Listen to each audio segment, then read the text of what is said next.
nangabuwal itong cover. Baka pwede tayong sumilip. OMG, lalim na. Ito ang Clark International Airport Station, ang pinakadulong bahagi ng Malolos Clark Railway Project dito sa norte. Makailang beses na din ako bumisita dito sa Clark International Airport, pero kailanman ay hindi ko pa nasulyapan ang ginagawang NSER station. Kasi bukod tangi itong underground na station. Grabe, biglang ang lakas ng hangin. Pero dahil sa masamang lagay ng panahon, sa bisita kong ito, nakuha kong masulyapan ng ginagawang istasyon na ito na malapit sa airport. Kanina lang, sir. OMG, lalim na. Sa vlog na ito, nagsimula muna ako dito sa Angeles City, papunta sa Clark. Yan, Angeles City na tayo, mamen. Oh! Ayun, nandito na tayo ngayon sa Angeles City, Pampanga. Tapos ito yung pabalik sa San Fernando. Makikita na natin dito ang magiging bagong NSER Angeles Station. Yan, sa ngayon nakikita ko meron ng isang LG. Mula dito, bumalik lang ako ng mga 200 meters tapos dito ako pumwesto sa Shell. Yan, mas kita dito yung LG na nakadeploy. Yan, bali dito maitatayo ang NSER Angeles Station.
Guys, nandito na ulit tayo sa Balibago, Angeles City, Pampanga. Kainitan na naman ang biyahe. Grabe, biglang lumakas yung hangin. Naging makulimlim.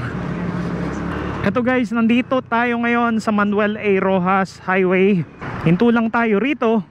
Kung makikita nyo po yung lugar na yan, yan po yung Piana right of way. Babagtasin po ng NSER ang Manuel A. Rojas. Yan po, patawid po dito. Ito po ang Piana right of way. Tatawid po yan sa First Street. Ito pong gawin na to, yan po ang Piana right of way. Diretso po yan along with Clark East Perimeter Road. Ang Clark Station po ay nasa likod lang ng SM City Clark. Grabe, biglang ang lakas ng hangin. Napaka weird. Akapuwing.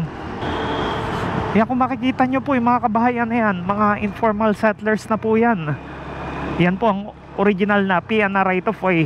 Ngayon, pagdating po dito sa Clark East Perimeter Road, tatawirin na po. Puwing ako. Tatawirin na po ng Malolos Clark Railway Project. Ito pong lupain ng BCDA.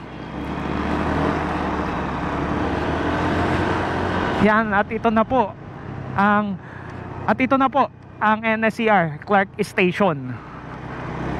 4 na lanes din, 4 na rail tracks din ang istasyon na ito. And inuuna rin nila itong gitna na bahagi ng istasyon. Yan guys, nasa harapan lang tayo mismo ng Clark Station ng NSER. At ilang metro lang yan mula sa SM Clark. Sa Panay ako, mga 500 meters mula sa SM City Clark. Para lang rin sa kaalaman ng iba, ang Clark Station po ay bukod po sa Clark International Airport Station.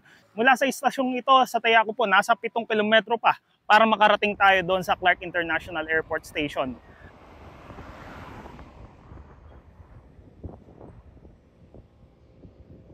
Narito po ang LG ng Italian Thai Development Public Company Limited. At sa ngayon, inuna po nilang gawain ang gitnang bahagi ng viaducts. At inaasahan natin na susunod naman nilang gagawin ang single track na viaduct. Sa ganito pong may 4 na tracks na istasyon, inaasahan po natin Pagdating po doon, gagawin po ay ang cast in situ method po, kung saan magme-merge po yung 4 na tracks into 2 tracks.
Ng metro lang, kasunod na rin ang isa pang LD. Ito yung ikatlong LD ng Italian Thai.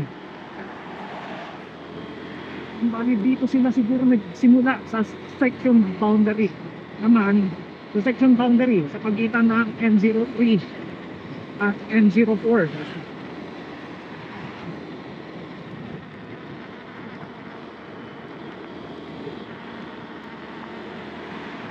Yan, makikita natin na yung elevation nitong North-South Commuter Railway ay pababa na ngayon. Yung pagdating dito ay pagdating sa segment na yan, ang may hawak naman ay ang Acciona ay joint venture. OMG ang ulan. Wala namang masisilungan dito.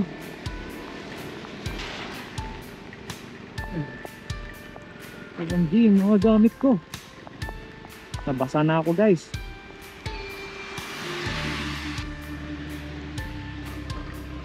Tatapusin ko na to. Medyo marami na rin mga pier na naitayo dito. Yan, natatanaw na yung balance cantilever bridge. Yan, makisilong lang tayo. Yung manong guard. OMG. Yan guys, bahagyan ng humina itong buhos ng ulan. Naobserbahan ko lang, bali doon ay ang galing sa Clark Station, ayun yung SM City Clark. Ngayon, yung level ng NSCR line, pansinin nyo, papataas yan. Tapos natatandaan ko pa, ito yung Pier 1159, 1160, 1161 at Pier 1162. Bali yung NSCR line na papunta naman sa New Clark City, lulusot sa 4 na portal piers na yan para dumiretso northbound papunta sa Tarlac. Mag-resume na ulit tayo. Nandito pa rin tayo sa Clark East Perimeter Road. Salamat, humina yung ulan.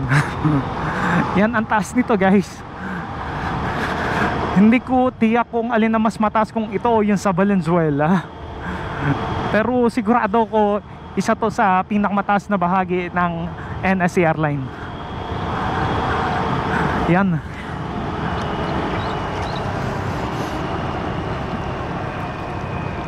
Medyo nakaraming abante na rin itong balance cantilever bridge dito. Yan, mga ilang metro na lang din to guys, oh. Matatapos na. Tapos yung ito yung sa ibabaw ng SCTEX link ramp. Tama ba? Oo, ito yung papunta ng SCTEX na. Iyon. Yan, bali ito yung viaduct na tatawid mismo ng SCTEX.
Parang mas advanced pa yung lugar na to kaysa doon sa phase 1 ha.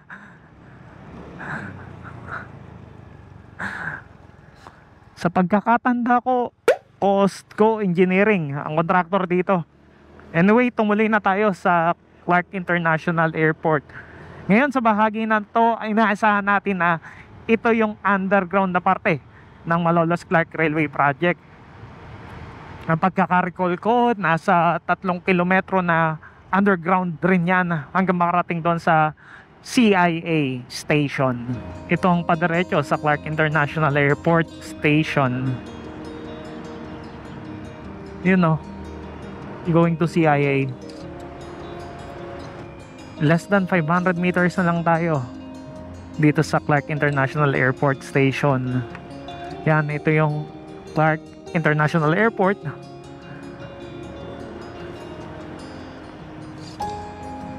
Meron ng mga stationary cranes dito sa CIA Station.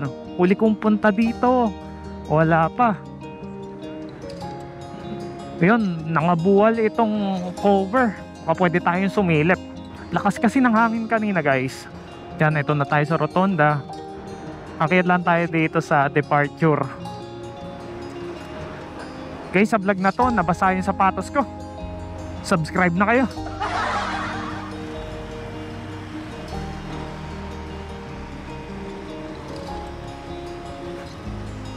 Yan o. Ganito ang view dito sa Clark International Airport guys.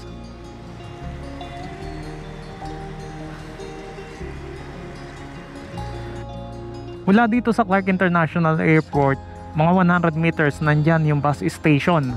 Tapos sa likuran naman ng bus station na yan, nandyan ang NSCR, Clark International Airport Station.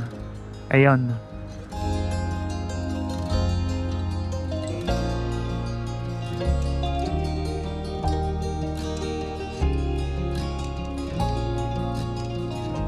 Yan guys, dito yung underground na Clark International Airport Station. Dati diretso yan eh. Since gagawin itong NSCR station, isinara muna. Meron silang 3 set ng cranes dito. Kung pagkakatanda ko, 20 meters yung lalim ng magiging istasyon. Sa lakas ng hangin kanina, para siyang buhawi. Yan, buwal yung mga barriers.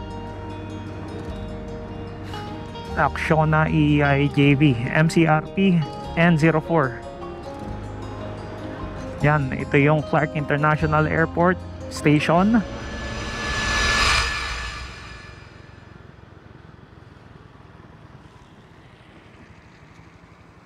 Bumuwal, sir. Bumuwal sa lakas ng hangin. Kanina lang, sir. OMG, lalim na.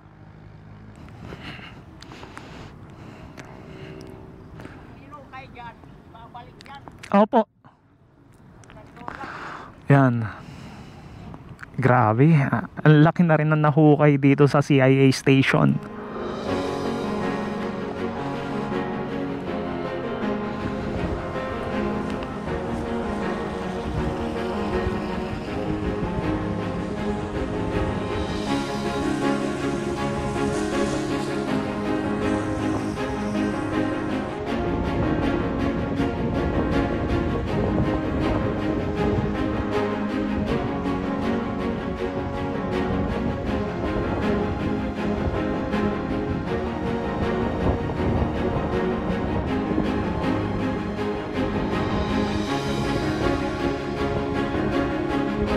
Guys, pabalik na ako ng Bulacan at dito ko natatapusin ang vlog natin ngayon. Sana nag-enjoy kayo at nakita nyo naman yung progress ng Malolos Clark Railway Project dito sa Gawing Norte.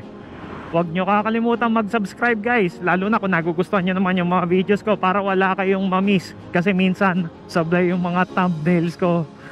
So yun lang guys, paalam na muna.